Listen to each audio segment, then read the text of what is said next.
Hi everyone and welcome back to the Horror Hut. Now, I know a lot of you use these videos to sleep, so before you drift off I thought it would be a fun idea if everyone can leave a comment to let me know where you are listening from in the world. Also like and subscribe if you are enjoying the episodes. Right, let's get comfy and relax and let's begin. I'm Sarah, and I love exploring the great outdoors. So, when I decided to take a road trip through the desert Southwest, I was beyond excited. The vast expanse of the desert stretched out before me, promising adventure and excitement at every turn. As I drove along the dusty desert roads, I couldn't help but marvel at the rugged beauty of the landscape. But as the sun began to set, I realized that I needed to find a place to rest for the night. That's when I spotted a small gas station up ahead, its neon sign flickering in the fading light. I pulled into the parking lot and stepped out of my car, stretching my legs after the long drive. As I walked towards the gas station, I noticed a group of locals gathered around a table outside, their eyes following me with a suspicious glare. I tried to ignore their stares as I headed inside to pay for my gas. But as I approached the counter, I couldn't shake the feeling that something was off. The attendant behind the counter eyed me warily, his expression unreadable as he took my payment. Feeling uneasy, I quickly grabbed my receipt and headed back to my car, eager to put some distance between myself and the strange locals. But as I turned to leave, I found myself face to face with the group of locals from outside, blocking my path with menacing looks on their faces.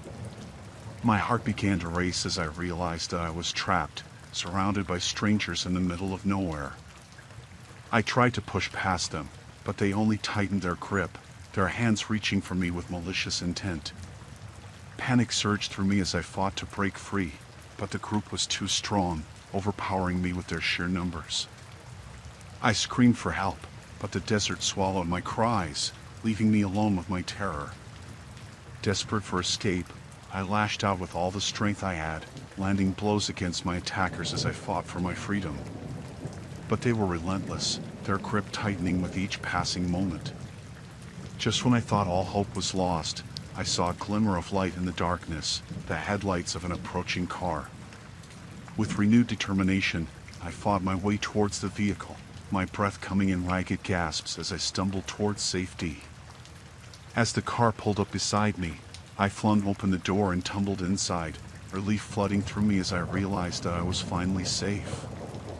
The driver, a kind stranger, wasted no time in speeding away from the gas station, leaving the group of locals behind in the dust. As we drove towards civilization, I couldn't help but reflect on the terrifying encounter I had just endured. The desert may be beautiful, but it's also a harsh and unforgiving place, filled with dangers lurking in the shadows.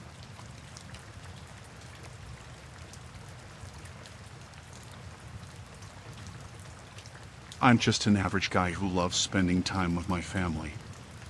So, when we decided to go on a cross-country road trip, I was thrilled at the prospect of making memories together. Little did I know, our journey would soon take a terrifying turn. As we drove through the heartland of America, the open road stretched out before us, promising adventure at every turn. But as night began to fall, we found ourselves in need of a place to rest for the night. That's when we stumbled upon a small town in the middle of nowhere, its streets eerily quiet in the darkness. We pulled into the nearest motel, hoping to find shelter for the night. But as we checked in, I couldn't shake the feeling that something was off about this place. The motel manager eyed us with a suspicious glare, his demeanor cold and unwelcoming. Ignoring my unease, we settled into our room for the night, hoping to get some rest before hitting the road again in the morning.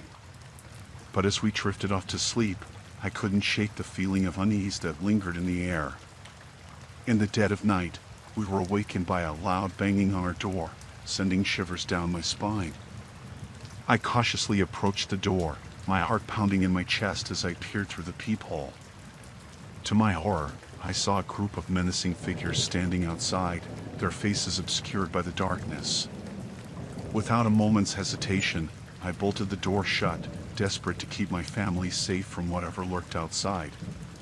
But as the night wore on, the banging only grew louder and more insistent, filling the air with a sense of dread. I knew we had to get out of there, but I had no idea how to escape the nightmare that had engulfed us. With no other options left, I made a split-second decision to break through the window, shattering the glass with a loud crash. As we scrambled out into the night, I could hear the sound of footsteps echoing behind us, growing closer with each passing moment. We ran as fast as we could, our hearts pounding in our chests as we raced through the deserted streets. But no matter how hard we tried, it felt like the town was closing in on us, trapping us in its sinister grasp. Just when I thought we couldn't go on, we stumbled upon a gas station on the outskirts of town, its neon sign flickering in the darkness like a beacon of hope. With renewed determination, we sprinted towards the safety of the station, praying that we could find help before it was too late. As we burst through the doors, gasping for breath, the attendant eyed us with a mixture of surprise and concern. Without hesitation, I pleaded with him to call for help, desperate to escape the nightmare that had consumed us. Thankfully, the attendant didn't hesitate, immediately dialing 911 and summoning help to our location. As we waited for the authorities to arrive, I couldn't help but feel an overwhelming sense of relief wash over me. In the end, we were lucky to escape with our lives, but the horrors we witnessed in that small town would haunt us forever.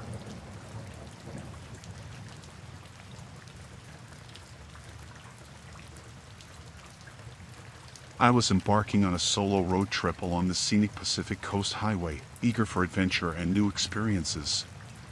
The rugged coastline stretched out before me, the crashing waves and salty air filling me with a sense of freedom and possibility. But as I drove deeper into the secluded areas, the thrill of the open road began to fade, replaced by a growing sense of unease. The winding highway seemed to stretch on forever, the dense forests and rocky cliffs closing in around me like silent sentinels. Suddenly, my car sputtered and lurched to a stop, leaving me stranded on the side of the road in the middle of nowhere. Panic surged through me as I realized that I was completely alone, with no cell service and no one around to help. Desperate for assistance, I set out on foot, hoping to find a nearby farmhouse or gas station where I could get help. The sun was beginning to dip below the horizon, casting long shadows across the landscape, and I couldn't shake the feeling that I was being watched.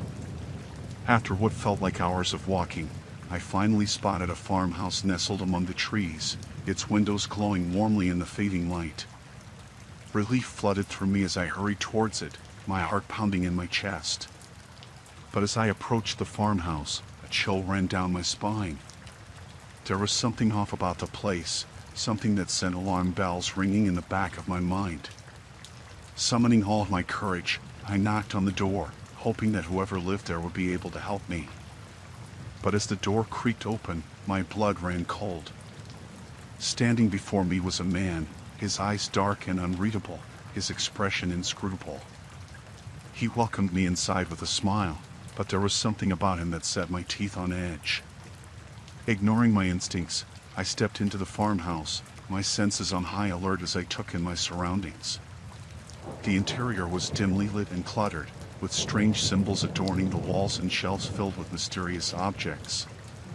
As the man led me further into the farmhouse, I couldn't shake the feeling that I was walking into a trap. But before I could turn and run, he motioned towards a chair and urged me to sit down. With a sinking feeling in the pit of my stomach, I obeyed, my heart hammering in my chest as I tried to think of a way to escape. But before I could come up with a plan, the man began to speak, his voice low and soothing. He told me that I was safe here, that he and his family were just simple farmers, living off the land and minding their own business. But as he spoke, I noticed something strange about his demeanor, something that didn't quite add up. Suddenly, a loud noise echoed through the farmhouse, causing me to jump in alarm. The man's eyes flickered with something unreadable, and for a moment, I thought I saw a glimmer of malice in them. With a sinking feeling in the pit of my stomach, I realized that I was in danger, that the man and his family were not who they claimed to be. But before I could make a move, he lunged towards me, his hands reaching out to grab me. With a scream, I leaped out of my chair and bolted towards the door, my heart pounding in my chest as I raced through the farmhouse. Behind me, I could hear the man's heavy footsteps as he pursued me, his voice raised in anger. But I refused to look back, refused to let fear consume me. With every ounce of strength I had, I pushed myself forward, my lungs burning and my legs aching as I ran for my life. Finally, I burst through the front door and into the cool night air, my heart racing and adrenaline coursing through my veins. Without looking back, I sprinted away from the farmhouse, my only thought to put as much distance between myself and those sinister inhabitants as possible. Hours later, I stumbled into a nearby town, exhausted and terrified but alive. And as I collapsed onto a bench, gasping for breath, I knew that I had narrowly escaped a fate worse than death. But as I sat there, shaking and trembling, I couldn't shake the feeling that those dark forces were still out there, lurking in the shadows.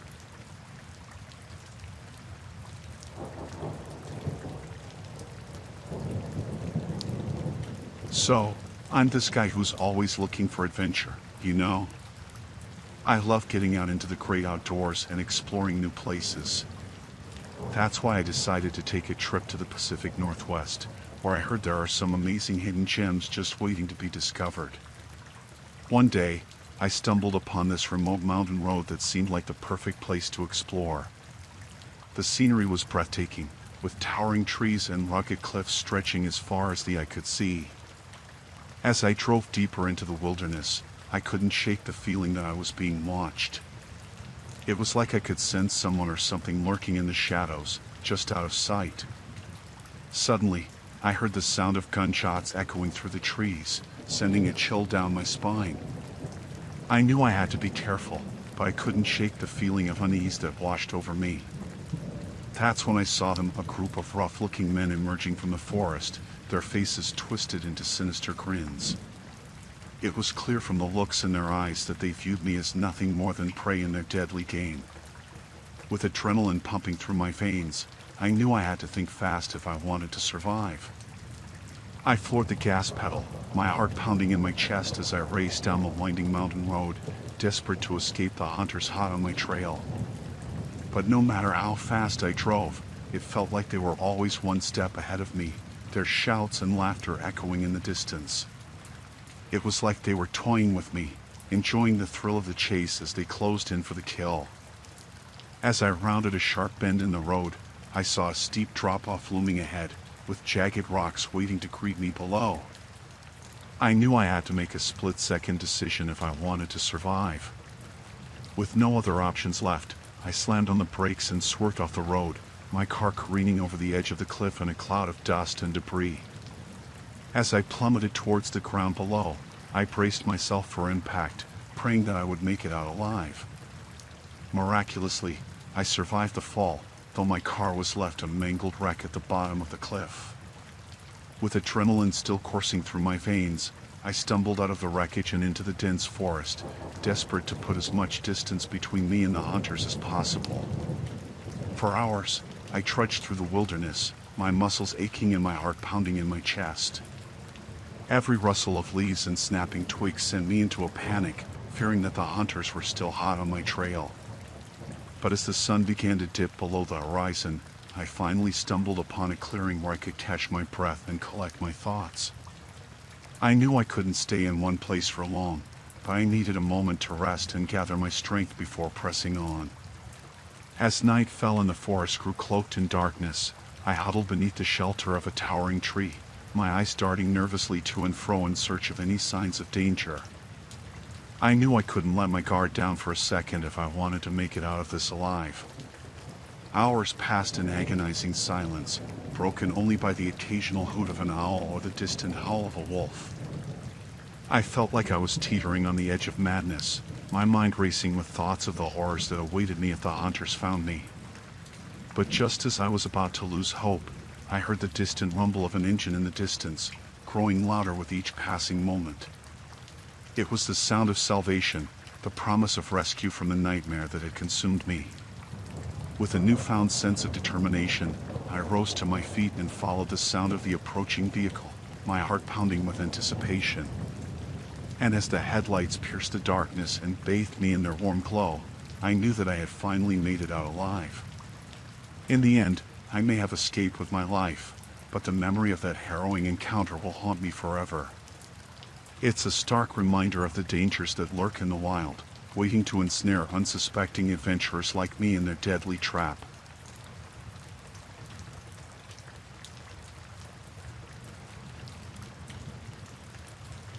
Big fan of traveling and exploring new places. So, I decided to plan this road trip through the Appalachian Mountains. Seemed like a great idea at the time, you know? Get out there, see some new sights, take in the beauty of nature. Anyway, as I'm driving along this remote stretch of road, I see this sign for a town up ahead. Figured it might be a good spot to stop and stretch my legs, maybe grab a bite to eat. But when I get there, it's like something out of a horror movie. The town is deserted. I mean, completely empty. Not a soul in sight. It's like everyone just up and vanished into thin air. But here's the really creepy part. There are all these signs of people just going about their daily lives. Cars parked in driveways, clothes hanging on lines, even food still cooking on stoves. At first, I think maybe it's some kind of prank or something.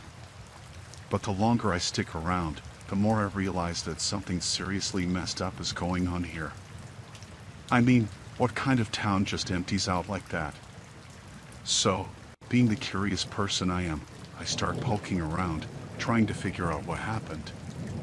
And that's when I start finding these weird clues, like journal entries left behind by the residents, talking about strange sightings in the woods and feeling like they were being watched.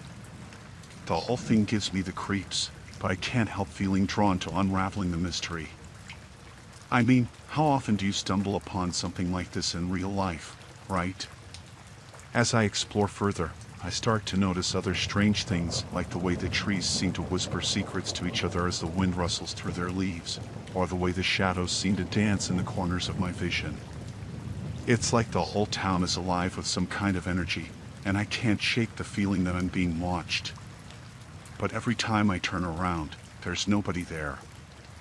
It's like I'm all alone in this deserted town, with nothing but my own thoughts for company. After what feels like hours of searching, I finally stumble upon a clue that sends a shiver down my spine, a blood-stained note hidden beneath a floorboard in one of the abandoned houses. It talks about a group of strangers who came to town one night, bringing with them a darkness that consumed everything in its path. Suddenly, it all starts to make sense. The strange sightings, the feeling of being watched, the eerie energy that seems to hang in the air like a thick fog. This town isn't just deserted, it's cursed. With a sinking feeling in the pit of my stomach, I realize that I need to get out of here, and fast. But as I turn to leave, I hear the sound of footsteps echoing through the empty streets, getting closer and closer with each passing moment. Panic sets in as I realize that I'm not alone in this town after all. There's something out there, something dark and sinister, lurking in the shadows and waiting to claim its next victim. With adrenaline coursing through my veins, I sprint towards my car, desperate to escape the nightmare that has consumed this deserted town. I can feel the eyes of whatever is stalking me boring into the back of my skull, urging me to run faster, to never look back. And as I peel out of the town and back onto the open road, I can't shake the feeling that I've narrowly escaped something truly horrific. But one thing's for sure, I'll never forget the day I stumbled upon that deserted town in the Appalachian Mountains, and the chilling mystery that still haunts me to this day.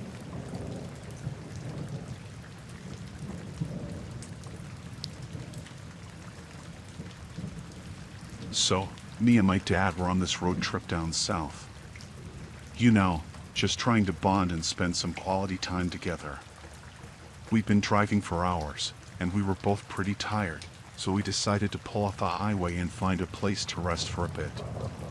We come across this small town that's not on any of the maps, which is kinda weird, but we figure it's just one of those off-the-beaten-path kind of places. Anyway, We pull into the main street and it's like something out of a movie, all dusty old buildings and tumbleweeds rolling down the road. We spot a little diner on the corner and figure it's as good a place as any to grab a bite to eat and stretch our legs. But as soon as we walk in, we can tell something's off. The locals all stop what they're doing and just stare at us, like we're some kind of aliens or something. My dad tries to strike up a conversation with the waitress, but she just gives him this cold, dead-eyed stare and goes back to wiping down the counter. It's like nobody wants us there, like we're not welcome in their little town. We try to ignore the weird vibes and order some food, but it's like the tension in the air just keeps getting thicker and thicker. I can feel the hairs on the back of my neck standing up as we sit there, trying to eat our meal in peace. But then things start to escalate. One of the locals starts muttering under his breath, and before we know it, the whole diner is buzzing with whispered conversations and furtive glances in our direction. My dad tries to keep things light, cracking jokes and trying to make conversation with the other patrons, but it's like nobody wants to engage with us. It's like we're intruders in their little world, and they're not too happy about it. Feeling more than a little uncomfortable, we finish our meal as quickly as we can and head back out onto the street. But as we're getting into the car, I catch sight of a group of locals gathering on the corner, their eyes following us as we drive away. We both breathe a sigh of relief as we leave that weird little town behind us, but the whole experience leaves a bad taste in our mouths. We never did figure out what was going on there, but one thing's for sure, we won't be stopping in any more mysterious towns off the beaten path. Not if we can help it, anyway.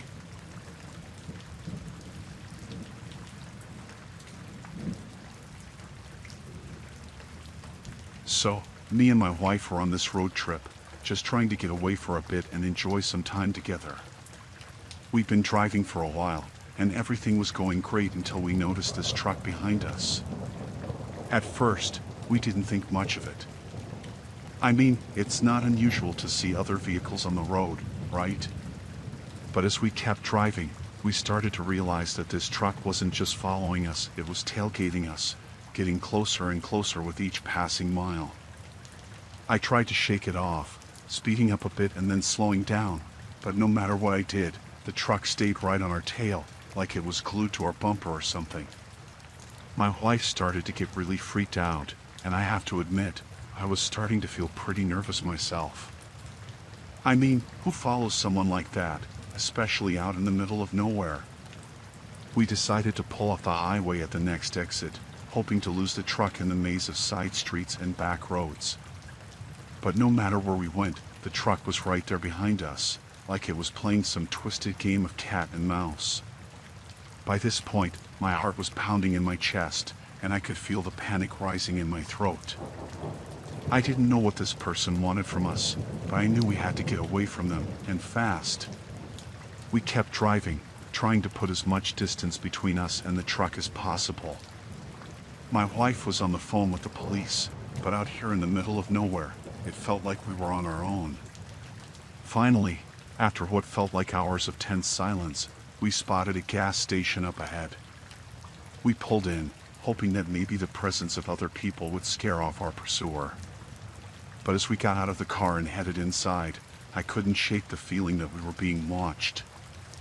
I kept glancing over my shoulder, half expecting to see the truck parked out front, but it was nowhere to be seen.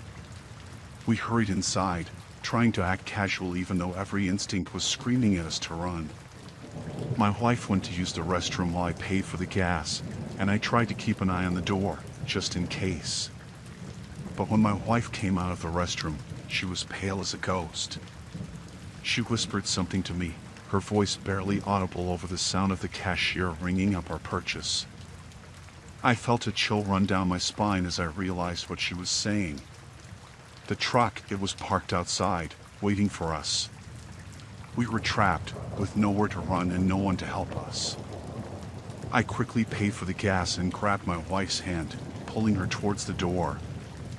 We had to get out of there, before whoever was in that truck caught up to us.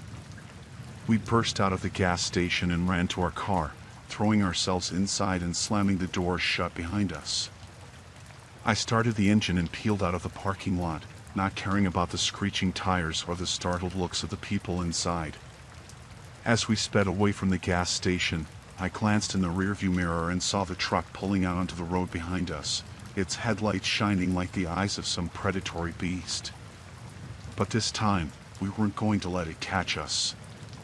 We drove faster than we ever had before, pushing our car to its limits as we raced towards the safety of the nearest town.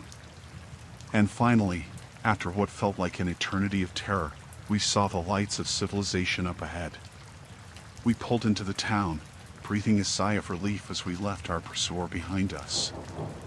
We called the police as soon as we arrived, reporting the truck and giving them as much information as we could. But by the time they arrived at the gas station, the truck was long gone, disappearing into the night like it had never been there at all. We never did find out who was driving that truck or what they wanted from us. But one thing's for sure, we'll never forget the terror of being followed, hunted like animals on the open road. And we'll never take another road trip without looking over our shoulders, wondering if our pursuer is still out there, waiting for us to let our guard down once again.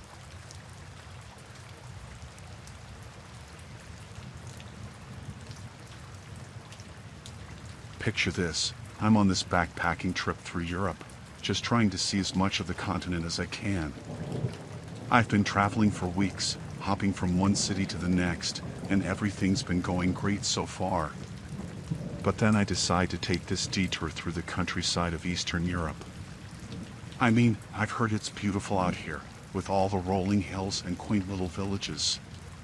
So I figure, why not check it out? I'm driving along these winding roads, just enjoying the scenery, when suddenly I realize that I have no idea where I am. I must have taken a wrong turn somewhere along the way, because none of this looks familiar. I start to panic a little. I mean, I'm out here all alone, with no cell service and no way to contact anyone for help. But then I see this village up ahead, nestled in a valley between the hills, and I figure maybe I can stop there and ask for directions. As I get closer, though, I start to get this weird feeling in the pit of my stomach. I mean, the village looks deserted, there's not a soul in sight, no cars parked on the streets, nothing. But I figure, what the hell, I've got nothing to lose, right? So I pull into the village square and park my car, and I get out to take a look around. The first thing I notice is how quiet it is. I mean, there's no birds chirping, no dogs barking, nothing. It's like the whole place is dead silent. I start walking down the street, calling out for anyone who might be around, but there's still no answer. It's like the village is completely abandoned, like everyone just up and left in the middle of the night. But then, just as I'm starting to get really creeped out, I hear this sound coming from one of the houses. It's like a faint scratching noise, like someone's trying to get out. I follow the sound to this old, rundown cottage at the edge of the village, and I can see that the door is cracked open just a little bit. I don't know why, but something compels me to go inside. I mean, I figure maybe someone's in trouble, and they need my help. So I push open the door and step inside, and that's when I see these people, huddled together in the corner of the room, their eyes wide with fear. I try to ask them what's wrong, but they just stare at me like I'm some kind of monster.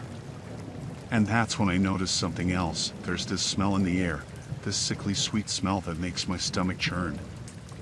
I realize that something's not right here, that maybe I should get out while I still can.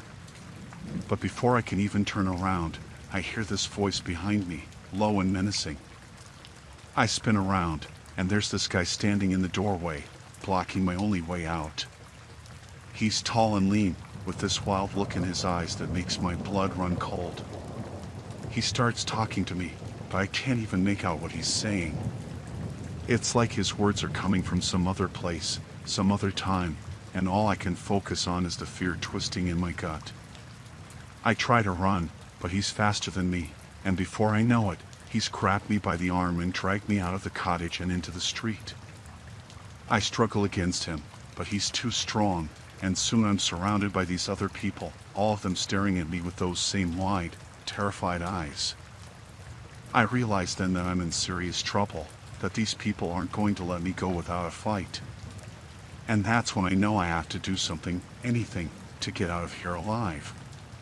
So I fight, with everything I've got, lashing out at my captors with fists and feet, screaming for help at the top of my lungs. And somehow, against all odds, I break free. I push past them and run as fast as I can, not stopping until I'm back in my car, with the engine running and the tires squealing as I peel out of that cursed village and back onto the open road. I don't know what happened to those people, or why they were so hell-bent on keeping me there. But I do know one thing: I'll never forget the terror of that day, the feeling of being hunted like an animal in the dead of night. And I'll never take another solo road trip through the countryside of Eastern Europe again.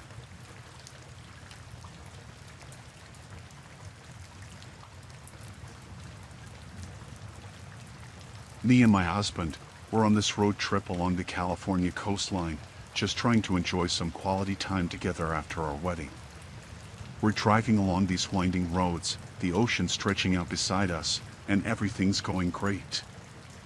I mean, the scenery is stunning, the weather's perfect, and we're both feeling really happy. But then, out of nowhere, we see this guy on the side of the road, hitchhiking. Now, normally I wouldn't think anything of it, but there's something about this guy that sets off alarm bells in my head. He's got this wild look in his eyes, like he's not all there, you know? And he's waving his arms around like he's trying to flag us down, like he's desperate for a ride. My husband, being the kind-hearted guy he is, he pulls over to see if the guy needs help. But as soon as the guy gets in the car, I can tell that something's not right. He's fidgeting in his seat, looking around like he's expecting something to jump out at him. And then he starts talking in this low, raspy voice that sends shivers down my spine.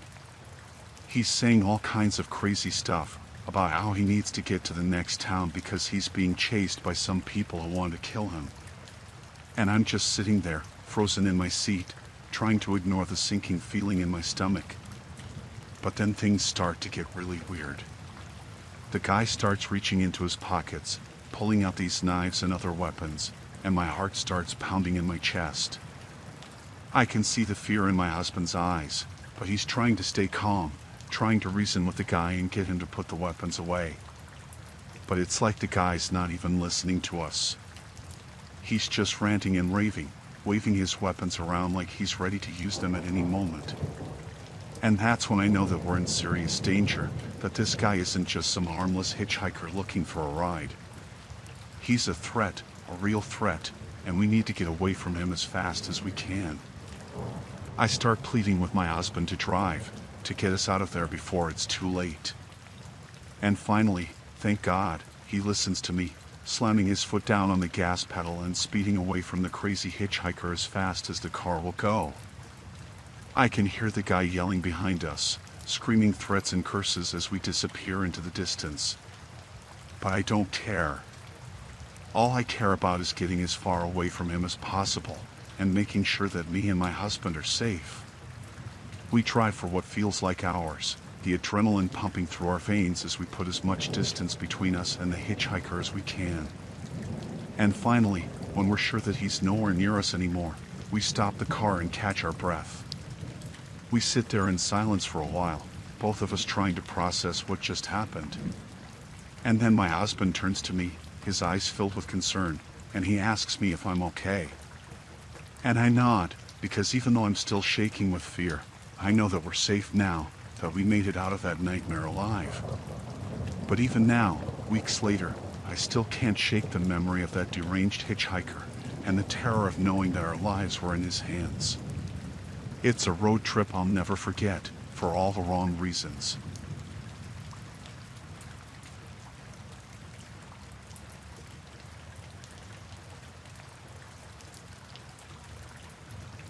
Alright, so here's the deal.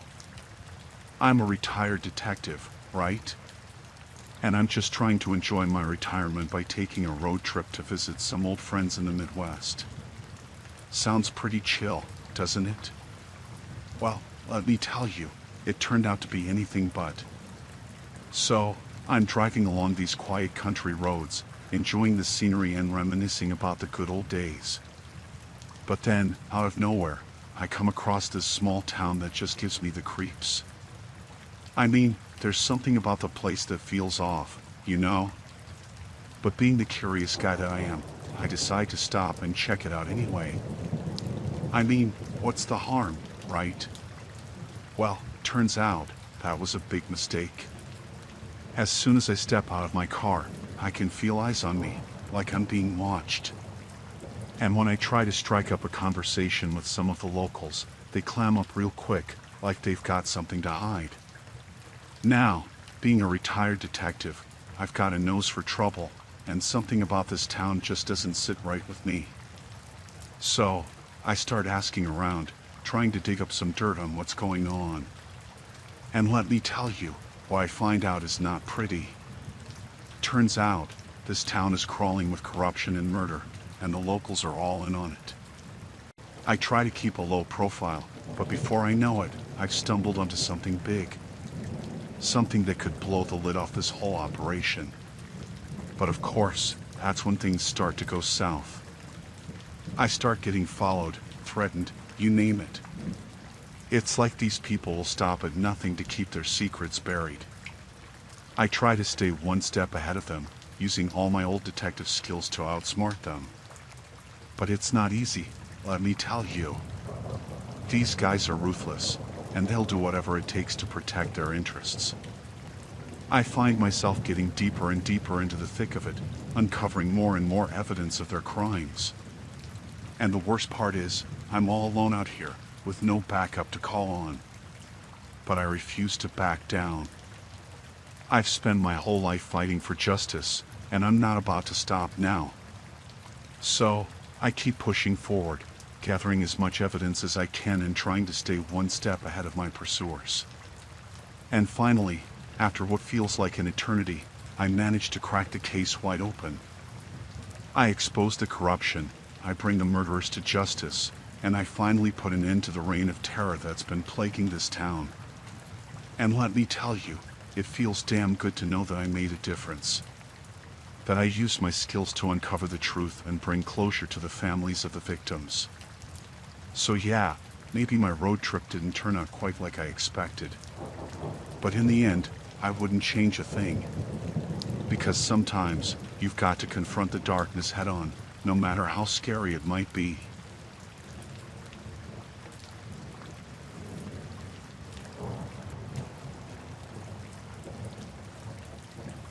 I'm a single mom, right? And I'm just trying to take my daughter on a road trip to visit some family in the Ozarks. Seemed like a good idea at the time, you know? But let me tell you, things took a turn real quick. We're driving along this desolate country road, just me and my daughter, enjoying the scenery and listening to some tunes. But then, we take a wrong turn, and before we know it, we're completely lost. I try to keep calm, you know, for my daughter's sake. But deep down, I'm freaking out. I mean, we're in the middle of nowhere, with no cell service and no idea where we are. And just when I think things can't get any worse, we come across this creepy-looking compound in the middle of the woods. I mean, it's like something out of a horror movie. I try to turn around and get the hell out of there, but before I can even put the car in reverse, we're surrounded by these people. And let me tell you, there's something off about them. Something not quite right. They're all wearing these weird robes and chanting in some language I've never heard before. And when they see us, they start moving towards the car, like they're about to do something terrible. I lock the doors and tell my daughter to stay quiet, but she's scared out of her mind. And honestly, so am I. I mean, what the hell are we supposed to do? But then, just when it looks like we're done for, we hear this voice coming from the woods. It's a man's voice, and he's telling us to follow him if we want to live. I don't know what else to do, so I throw the car into drive and gun it, following the voice deeper into the woods. And let me tell you, it's the scariest thing I've ever done in my life. But somehow, we make it out of there alive. We're shaking and covered in sweat, but we're alive. And as we drive away from that place, I can't help but feel grateful for whatever or whoever it was that saved us. We make it to our family's place in the Ozarks, and I don't think I've ever been so relieved to see them. I tell them about what happened, but they just look at me like I'm crazy. But I know what I saw, and I know what we went through. And let me tell you, I'll never forget it for as long as I live. So yeah, that road trip didn't exactly go as planned. But in the end, we made it out alive, and that's all that matters.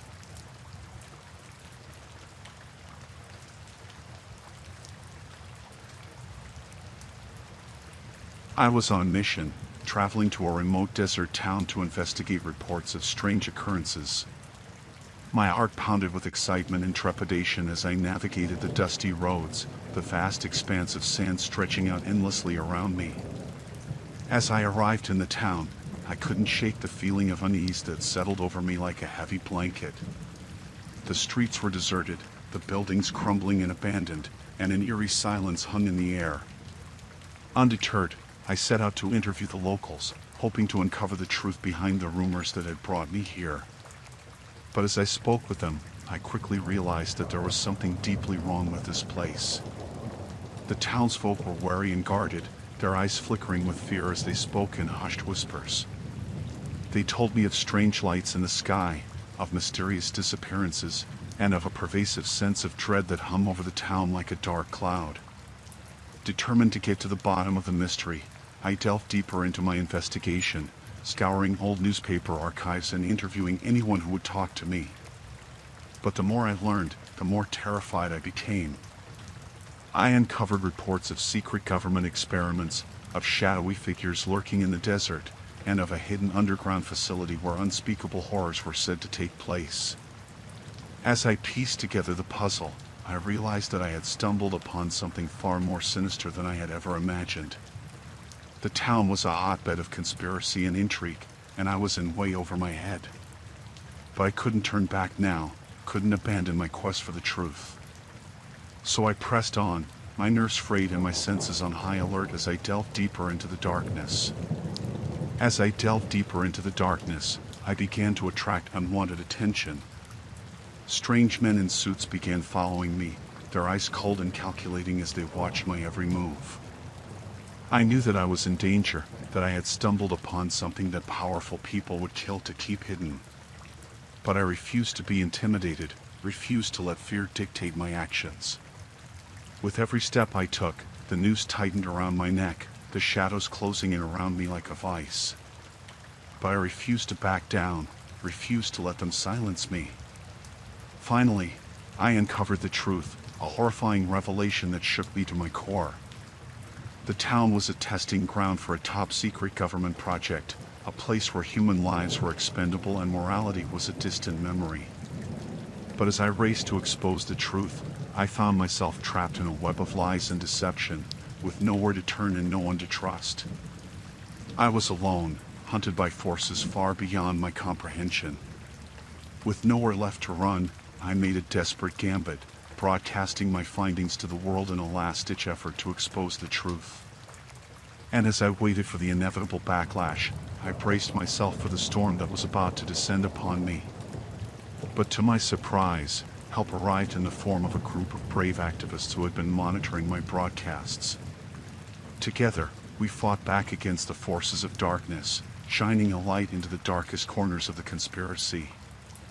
In the end, justice prevailed, and the truth was revealed for all to see. But the scars of my ordeal will never fully heal, and I know that I will never truly be free from the horrors that I uncovered in that remote desert town.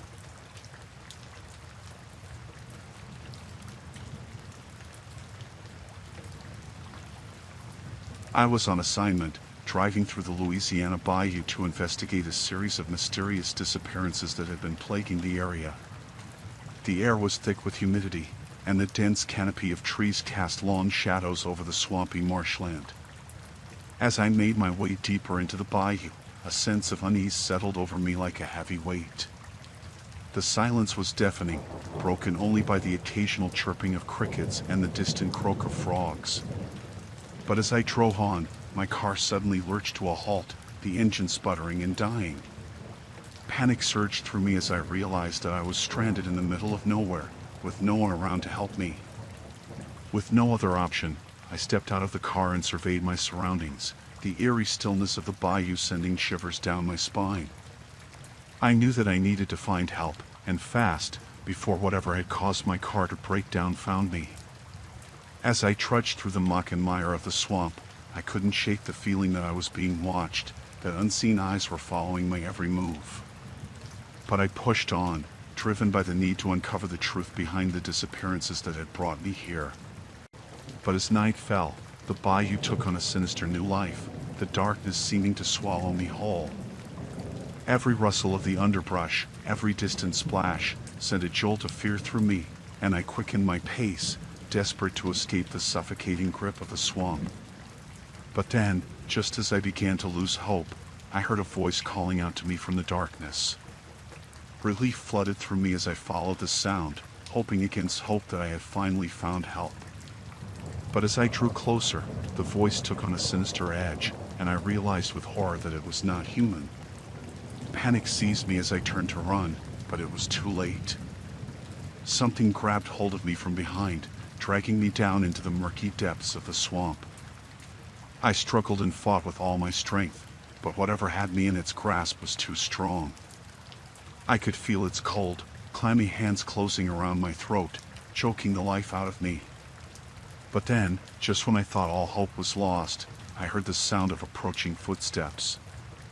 With a surge of adrenaline, I redoubled my efforts, fighting tooth and nail to break free from my captor's grip. And then, suddenly, I was free, gasping for breath as I scrambled to my feet. I looked up to see a group of locals standing before me, their faces grim and determined. "We've been looking for you," one of them said, his voice filled with urgency. "You need to get out of here, now." With their help, I managed to escape the bayou, my heart pounding in my chest as I fled to safety. But even now, as I sit here recounting my ordeal, I can't shake the feeling that something is still out there, lurking in the shadows, waiting to drag me back down into the darkness.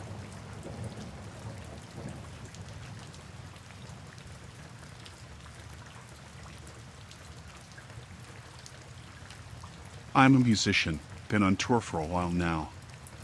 Things were going pretty smooth until my tour bus decided to break down in the middle of nowhere. And when I say nowhere, I mean a small Texas town that I've never even heard of. So here I am, stranded in this deserted town with no idea how to fix the bus or when help is gonna arrive.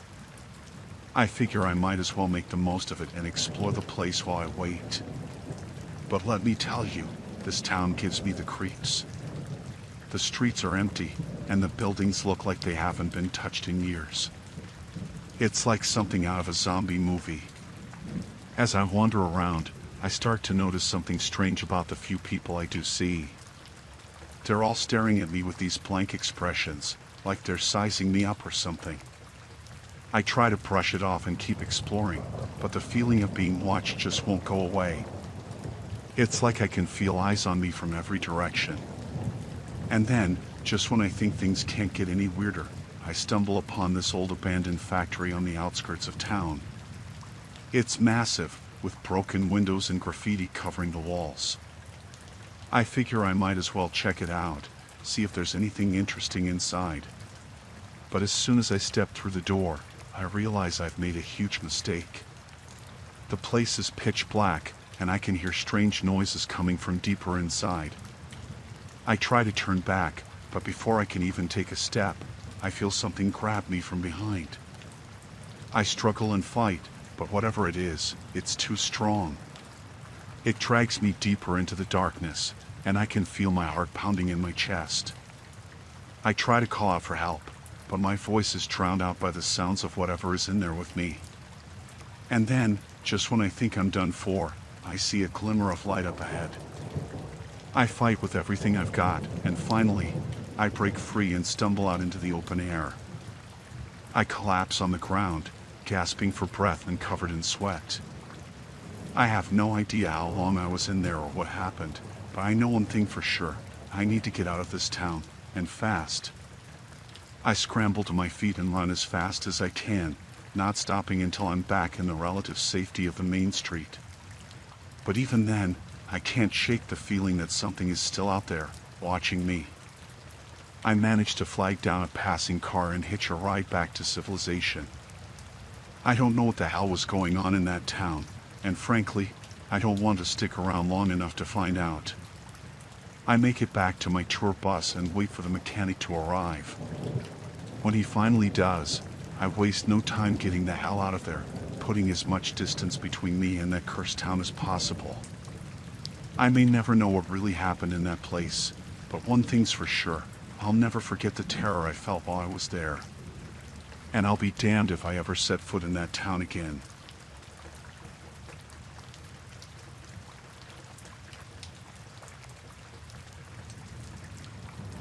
I was on assignment, traveling through the deep south to sample the cuisine of local diners for my food column. As a food critic, I prided myself on my adventurous palate, always willing to try new and exotic dishes. But nothing could have prepared me for what I encountered at that roadside restaurant. The place seemed innocent enough from the outside, a quaint little diner with a faded sign and a front porch lined with rocking chairs. But as soon as I stepped inside, I knew that something was off. The air was heavy with the smell of grease and spices, and the few patrons hunched over their plates seemed to cast furtive glances in my direction. Undeterred, I took a seat at the counter and ordered the daily special, eager to see what culinary delights the deep south had to offer. But as I waited for my food to arrive, I couldn't shake the feeling that I was being watched. When my meal finally arrived, I dug in with gusto, eager to satisfy my hunger after a long day on the road. But as I chewed, a strange taste filled my mouth, something metallic and bitter that made my stomach churn. I pushed my plate away, suddenly feeling queasy, and glanced around the diner, searching for the source of the strange flavor. That's when I saw him, the owner of the restaurant, lurking behind the counter with a sinister gleam in his eye. Something about the way he looked at me sent a shiver down my spine, and I knew in that moment that I needed to get out of there, and fast. But as I made to leave, the owner stepped in front of me, blocking my path with a cold smile. "Leaving so soon?" he asked, his voice dripping with malice. "But you haven't finished your meal yet." I tried to brush past him, but he grabbed hold of my arm with surprising strength, his grip like a vice around my wrist. Panic surged through me as I struggled to break free, but it was no use. I was trapped, at the mercy of this sinister stranger. And then, just when I thought all hope was lost, I heard the sound of approaching footsteps. With a surge of relief, I turned to see a group of locals standing in the doorway, their faces grim and determined. "We've been looking for you," one of them said, his voice filled with urgency. "You need to get out of here, now." With their help, I managed to escape the restaurant, my heart pounding in my chest as I fled to safety.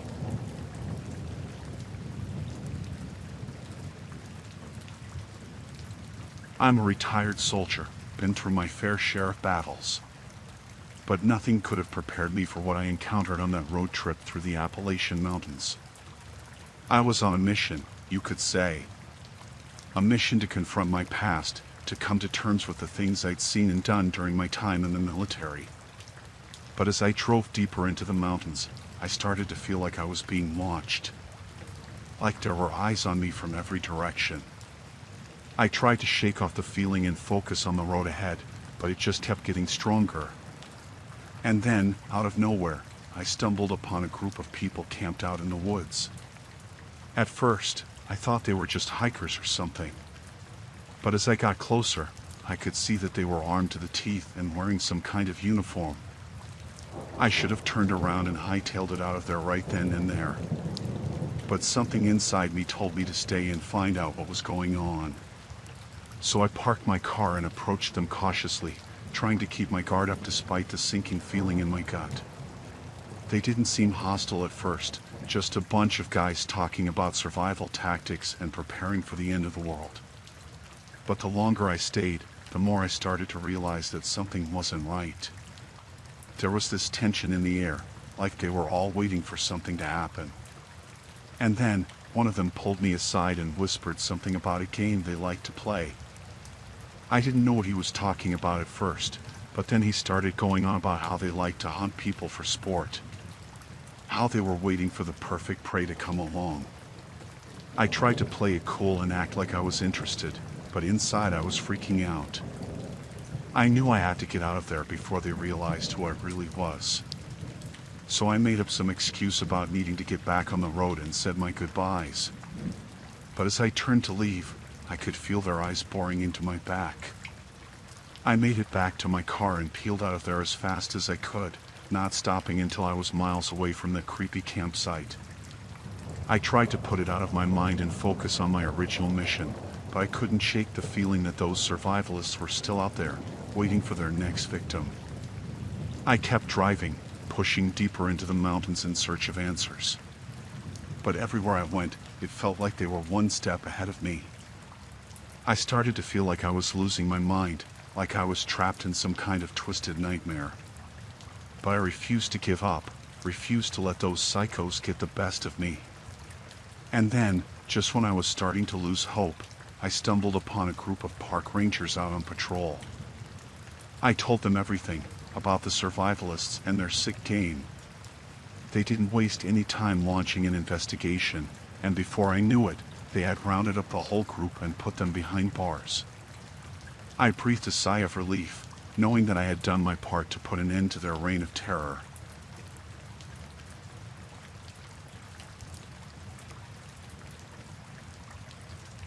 I'm a wildlife photographer, always chasing that perfect shot of elusive creatures in the great outdoors. So when I heard about the opportunity to capture images of the wildlife in the vast wilderness of Alaska, I jumped at the chance. Armed with my camera and a sense of adventure, I set out on a road trip through the frozen landscape, eager to capture the beauty of nature in its purest form. But as I ventured deeper into the wilderness, I started to feel a sense of unease creeping over me. The vast expanse of snow-covered land seemed to stretch on forever, and it was easy to lose your bearings in such an unforgiving environment. I tried to push aside my fears and focus on my mission, but the feeling of being watched never quite left me. It was like there was something out there, lurking just beyond the edge of my vision. I kept telling myself it was just my imagination, that there was nothing out there but the wind and the snow. But deep down, I knew there was something more sinister at play. And then, one night as I made camp in a remote clearing, I heard it. A low growl echoing through the trees, sending shivers down my spine. I tried to tell myself it was just a wolf or a bear passing through, but the sound was like nothing I'd ever heard before. It was like whatever was out there was calling to me, beckoning me into the darkness. I tried to ignore it and focus on getting some rest, but sleep eluded me that night. Every sound seemed magnified, every shadow filled with unseen dangers. And then, just as the first light of dawn began to creep over the horizon, I saw it. A pair of glowing eyes staring back at me from the edge of the clearing, filled with a hunger that sent a chill down my spine. I froze, my heart pounding in my chest as I stared back at those eyes, trying to make sense of what I was seeing. And then, without warning, the creature lunged forward, its massive form barreling towards me with a speed and ferocity that took my breath away. I scrambled to my feet and ran, my heart pounding in my chest as I fled through the snow-covered forest. But no matter how fast I ran, the creature was always right behind me, its heavy footsteps echoing through the trees. I tried to shake it off, to lose it in the dense undergrowth, but it was relentless. It was like it was toying with me, drawing out the chase for its own twisted amusement. I pushed myself to the limit, my lungs burning with exertion as I raced through the wilderness. But just when I thought I couldn't go on any longer, I saw it. The road, stretching out before me like a lifeline in the darkness. With one final burst of energy, I sprinted towards it, the creature hot on my heels. But just as it seemed like all hope was lost, I saw the lights of a passing car up ahead. I screamed for help, waving my arms frantically as the car drew closer. And then, mercifully, it stopped, the driver jumping out to help me just as the creature closed in behind me. I collapsed into their arms, gasping for breath as they helped me into the safety of their car.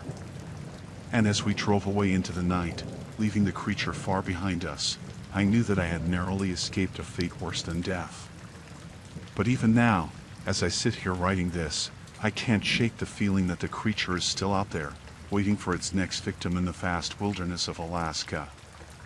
And I can only hope that whoever comes after me is better prepared to face the horrors that lurk in the darkness.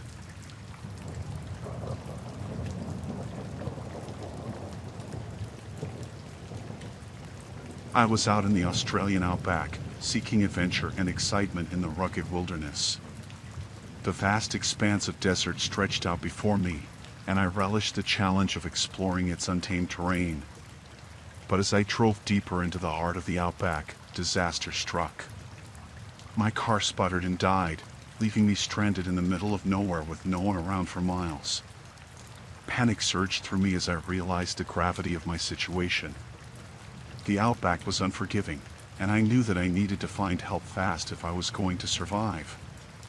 With no other options, I set out on foot, hoping to stumble across a passing traveler or a nearby settlement.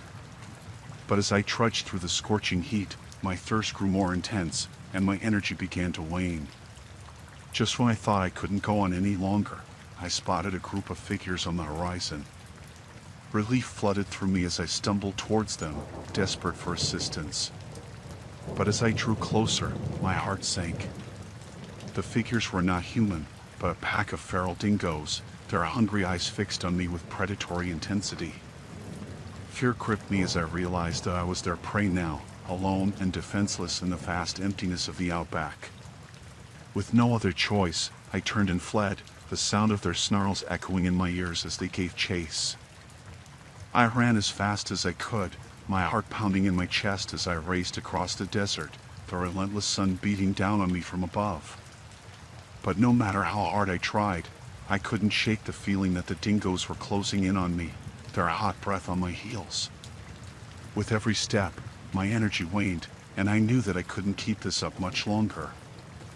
I needed to find shelter, or else I would be at the mercy of the desert and its savage inhabitants.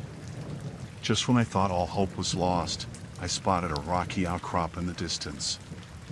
With renewed determination, I pushed myself forward, ignoring the burning pain in my legs as I sprinted towards safety. As I reached the shelter of the rocks, I collapsed to the ground, gasping for breath and praying that the dingoes had lost my scent. But as I lay there, trembling and exhausted, I knew that I couldn't let my guard down for a moment. I huddled in the shadows, listening for any sign of danger as the sun sank below the horizon, casting the desert into darkness. The night was long and filled with terrors, but I dared not close my eyes for fear of what might be lurking in the shadows. As dawn broke, I emerged from my hiding place, weak and shaken but alive. The dingoes were nowhere to be seen, and I knew that I had narrowly escaped what could have been my death.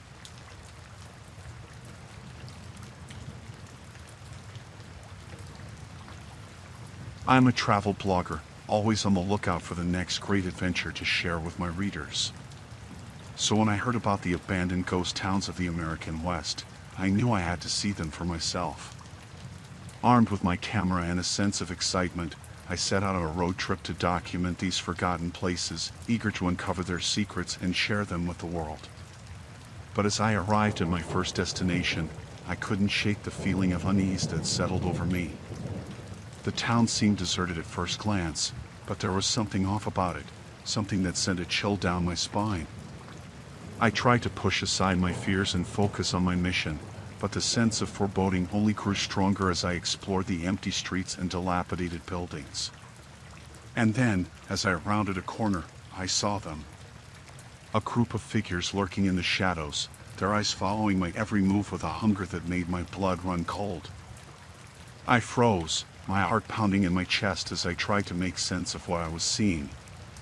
Were these the former inhabitants of the town, still lingering here long after everyone else had gone? I tried to approach them, to see if they needed help or if they could tell me what had happened to the town. But as I drew closer, I could see that there was something not quite right about them. Their movements were jerky and unnatural, like they were marionettes being controlled by some unseen force. And their eyes, empty and lifeless, seemed to stare right through me with a malevolence that sent a shiver down my spine. I knew I needed to get out of there, to escape before whatever had taken hold of the town turned its sights on me. But as I turned to leave, I heard a voice calling out to me from the darkness. It was a woman's voice, soft and melodic, but there was something wrong about it, something that made my skin crawl. She was asking for help, begging me to stay and keep her company in this lonely place. I tried to ignore her and keep walking, but her voice followed me, growing louder and more insistent with each step I took. And then, just as I thought I couldn't take it anymore, I saw her. She emerged from the shadows, her face twisted into a grotesque mockery of a smile as she reached out to me with hands that seemed to be made of something other than flesh and bone. I screamed and ran, my heart pounding in my chest as I fled through the empty streets. But no matter how fast I ran, the town seemed to stretch on forever, its twisted alleys and crumbling buildings like a maze from which there was no escape. I stumbled and fell, scraping my hands and knees on the rough pavement as I scrambled to my feet and kept running. But no matter how far I went, the woman was always right behind me, her voice echoing in my ears like a nightmare that wouldn't end. I knew I had to find a way out, to escape this hellish place before it consumed me whole. And then, just when it seemed like all hope was lost, I saw it. A break in the buildings, a sliver of moonlight shining down from above. With one final burst of energy, I sprinted towards it, my lungs burning with exertion as I fought to reach safety. And then, just as I reached the edge of the town, I felt her hand close around my ankle, pulling me back into the darkness with a strength that seemed impossible for someone so frail. I screamed and kicked, lashing out with all the strength I had left as I fought to break free. And then, just when it seemed like all hope was lost, I felt her grip loosen, her fingers slipping away as I tumbled out of her grasp and into the waiting arms of a stranger. I collapsed into their embrace, gasping for breath as they helped me to my feet and led me away from the town and the horrors that lurked within its shadowy streets.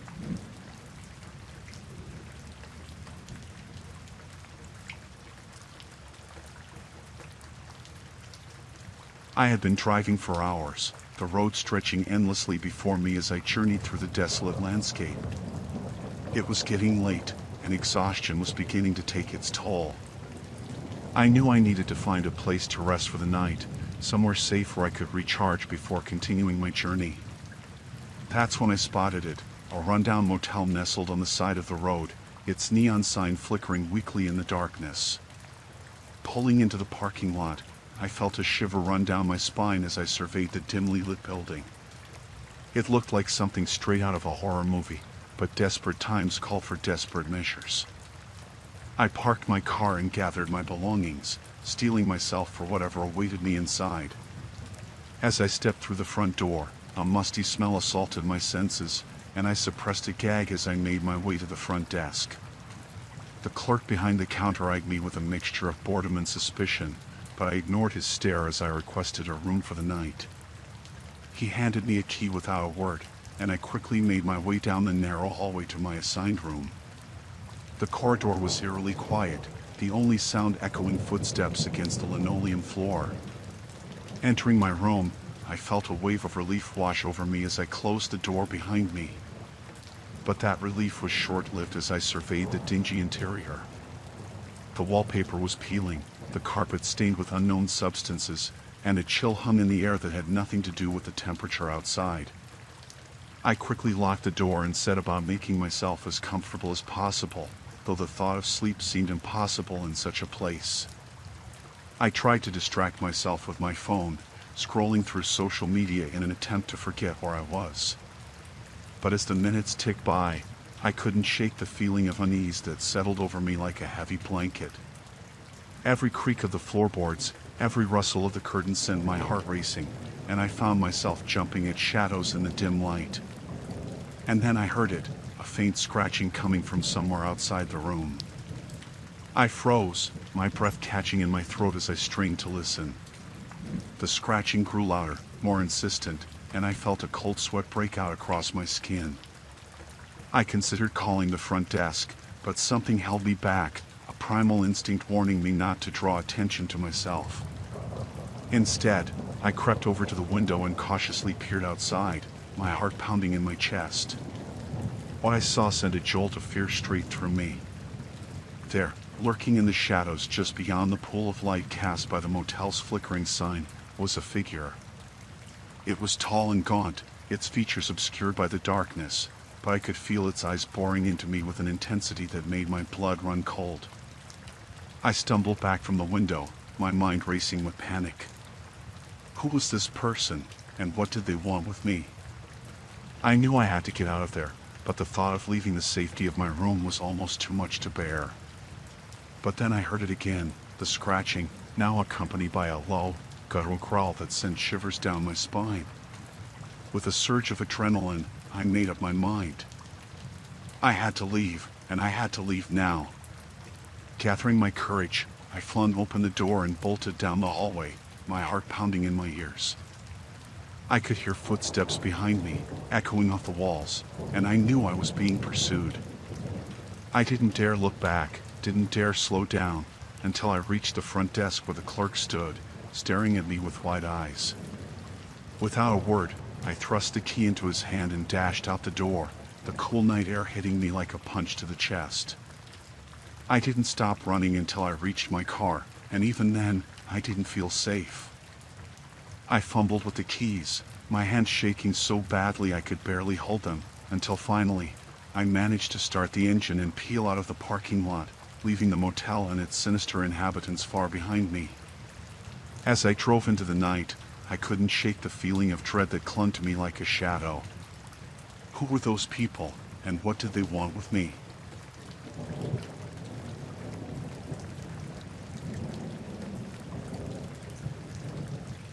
The drive up to the mountains was long and winding, the road sneaking through the rugged landscape like a ribbon of asphalt. I had been looking forward to this trip for weeks, eager to reconnect with my daughter after years of estrangement. But as I pulled up to her cabin, nestled deep in the heart of the Colorado wilderness, a sense of unease settled over me like a heavy fog. Parking the car, I stepped out onto the gravel driveway and surveyed my surroundings. The cabin looked deserted, its windows dark and empty.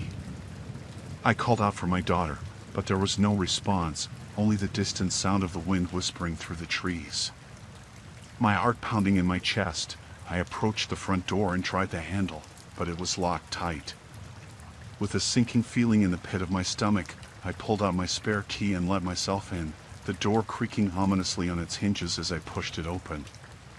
Inside, the cabin was eerily silent, the air thick with the scent of pine and something else, something metallic and acrid. I called out for my daughter again, but there was still no answer, only the sound of my own voice echoing off the walls. I searched every room, every nook and cranny, but there was no sign of her. It was as if she had simply vanished into thin air, leaving behind nothing but an empty shell of a home. Panic rising in my chest, I rushed outside and scanned the surrounding forest, hoping against hope that she had simply gone for a walk and gotten lost. But there was no sign of her, no trace of her presence anywhere. Fighting back a sense of despair, I resolved to search the area myself, to leave no stone unturned until I found her. I grabbed a flashlight and a jacket and set off into the wilderness, the darkness closing in around me like a suffocating blanket. For hours, I trudged through the woods, my heart pounding in my ears with every step. The only sound was the crunch of leaves beneath my feet and the distant howl of a wolf echoing through the night. And then, just when I was beginning to lose hope, I saw it, a faint glimmer of light in the distance. I quickened my pace, my breath coming in ragged gasps as I stumbled toward the source. As I drew closer, I could make out the outline of a small clearing, illuminated by the soft glow of a campfire. And there, sitting by the fire, was my daughter. Relief flooded through me as I rushed forward and enveloped her in a tight embrace. She looked up at me with tear-stained eyes, and I knew that whatever had happened, we would get through it together. But as we sat by the fire, warming ourselves against the chill of the night, my daughter began to tell me her story, and I felt a chill run down my spine. She had been out for a walk earlier that evening when she stumbled upon a group of strange men lurking in the woods. They had chased her through the trees, their eyes filled with malice, until she had finally managed to lose them and find her way back to the cabin. As she spoke, I felt a cold knot of fear form in the pit of my stomach. Who were these men, and what did they want with my daughter? I knew that we had to get out of there, to leave this place far behind us before it was too late. Gathering our belongings, we made our way back to the cabin and packed up the car, our movements frantic and desperate. As we drove away from that isolated cabin in the mountains, I couldn't shake the feeling that we were being watched, that those men were still out there, lurking in the shadows, waiting for their next victim. But we made it out safe, my daughter and I, and as we drove down the winding mountain roads, I vowed never to return to that cursed place again. For in those remote mountains of Colorado, there are secrets best left undisturbed, and dangers lurking in the darkness that are better off forgotten.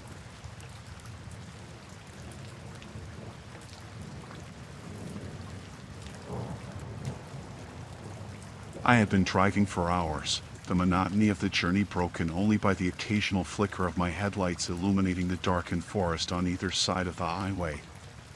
As I rounded a bend in the road, I saw something up ahead, a figure standing by the side of the road, waving frantically in the darkness. My heart skipped a beat as I slowed down and pulled over to the side of the road, my headlights casting a pale glow on the figure's face.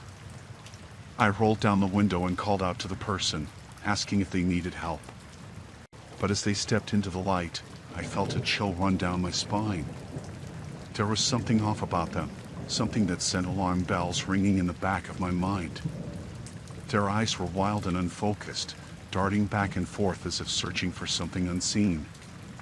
Their clothes were dirty and torn, and there was a wild, desperate look in their eyes that made my blood run cold. Against my better judgment, I stepped out of the car and approached the person, asking them what was wrong. But instead of answering, they lunged at me, their hands reaching out as if to grab hold of me. Instinct took over, and I scrambled back to my car, slamming the door shut and locking it behind me. The person pounded on the windows, their screams echoing through the night, but I refused to let them in, my heart pounding in my chest as I fumbled for my phone. With shaking hands, I dialed 911 and reported the incident, my voice trembling as I described the person's erratic behavior. The operator assured me that help was on the way, but as I waited for the police to arrive, I couldn't shake the feeling of unease that had settled over me like a heavy fog. Minutes stretched into hours as I sat in the car, watching the figure pace back and forth in the darkness. It was as if they were waiting for something, biding their time until they could make their move. And then, just when I was beginning to lose hope, I saw the flashing lights of a police car approaching in the distance. Relief flooded through me as I watched them pull up beside me, the officers stepping out of the car and approaching the figure with caution. I watched as they wrestled the person to the ground, their screams echoing through the night as they were handcuffed and placed in the back of the police car. It was only then that I allowed myself to breathe a sigh of relief, the tension draining from my body as I watched the car drive away into the night. As I sat there in the darkness, waiting for the adrenaline to wear off, I couldn't help but wonder what had driven that person to such desperate measures.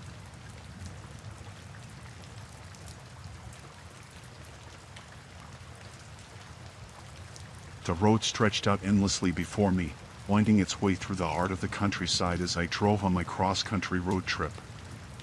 I had been traveling for days, exploring new destinations and scouting for potential spots to recommend to my clients back home.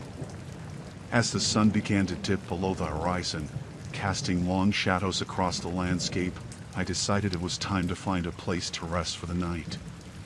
Spotting a quaint bed and breakfast nestled on the outskirts of a small town, I pulled into the gravel parking lot and parked my car.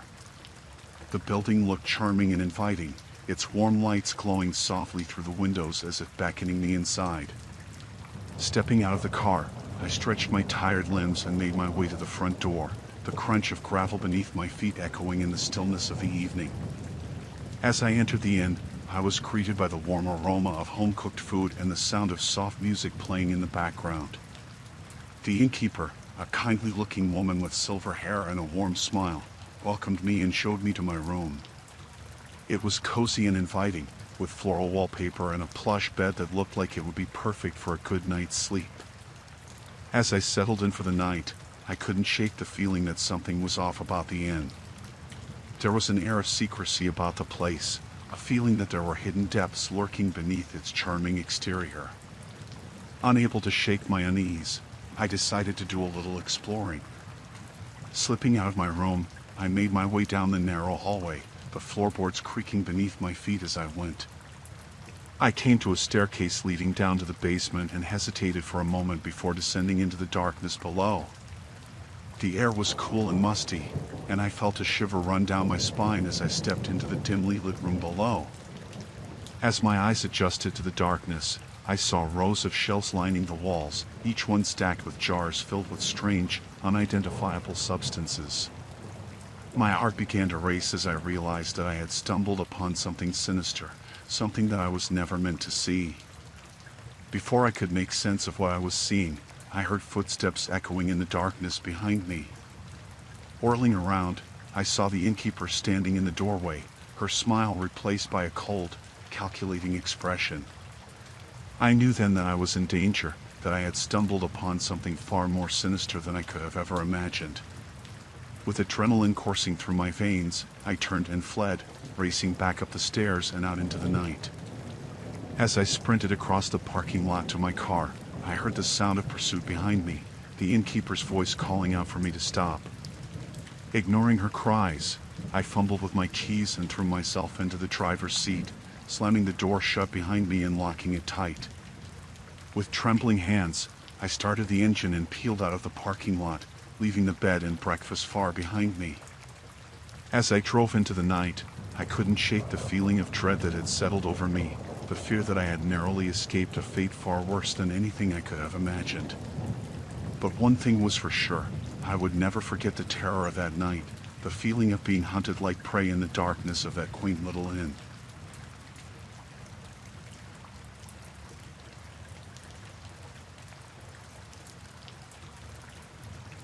So, I was out on one of my usual adventures, driving through the back roads of New England. I love exploring the hidden gems, the places most people don't bother with. It was late afternoon when I spotted this old, rundown mansion nestled deep in the forest. I couldn't resist the urge to check it out. I parked my car by the side of the road and made my way through the overgrown path leading to the mansion. The place looked like it hadn't been touched in years. Windows were broken, the roof sagged, and ivy crawled up the walls. As I stepped inside, the air felt heavy, like I was being watched. I brushed it off as just my imagination running wild. I mean, old buildings like this always have a creepy vibe, right? But the further I explored, the stronger the feeling became. I wandered through the rooms, each one more decrepit than the last. Furniture lay overturned, cobwebs draped from the ceilings, and the floorboards creaked beneath my feet. It was like stepping back in time to a place long forgotten. That's when I heard it, a faint whisper echoing through the halls. My heart pounded in my chest as I strained to make out the words. It sounded like someone or something was calling my name. I tried to shake off the feeling of unease and pressed on, determined to uncover the secrets of this abandoned mansion. But with each passing moment, the whispers grew louder, more insistent. It was like they were guiding me, leading me deeper into the darkness. I stumbled upon a staircase hidden behind a tapestry, and without thinking, I began to ascend. The wood groaned beneath my weight, and dust billowed up with each step. It felt like I was climbing into the belly of the beast. At the top of the stairs, I found myself in a narrow hallway lined with closed doors. The whispers seemed to be coming from behind one of them, so I hesitantly reached for the handle and pushed it open. What I saw inside stopped me dead in my tracks. The room was filled with flickering candlelight, casting eerie shadows on the walls. And standing in the center of the room were figures, shadows of people long gone. I couldn't move, couldn't breathe as they turned their empty gazes towards me. It was like they were trapped in some kind of purgatory, unable to move on to whatever lay beyond. And then, as suddenly as they appeared, they were gone. The room fell silent, the only sound the pounding of my own heart. I knew I had to get out of there, had to escape before whatever haunted that place came back for me. I stumbled back down the stairs, practically running through the halls until I reached the front door. But when I tried to leave, it wouldn't budge. It was like something was holding it shut, trapping me inside with whatever lurked within those walls. Panic surged through me as I frantically searched for another way out. I could feel the presence closing in around me, suffocating me with its icy grip. But just when I thought all hope was lost, I spotted a window cracked open just wide enough for me to squeeze through. I didn't hesitate. I dove headfirst through the opening, ignoring the pain as shards of glass bit into my skin. I landed hard on the ground outside, scrambling to my feet and sprinting towards my car. I didn't stop driving until I was miles away from that cursed mansion, the memory of those whispers still echoing in my mind. I don't know what I stumbled upon that day, and I don't think I ever want to find out. All I know is that I'll never go back there again, not for all the gold in the world.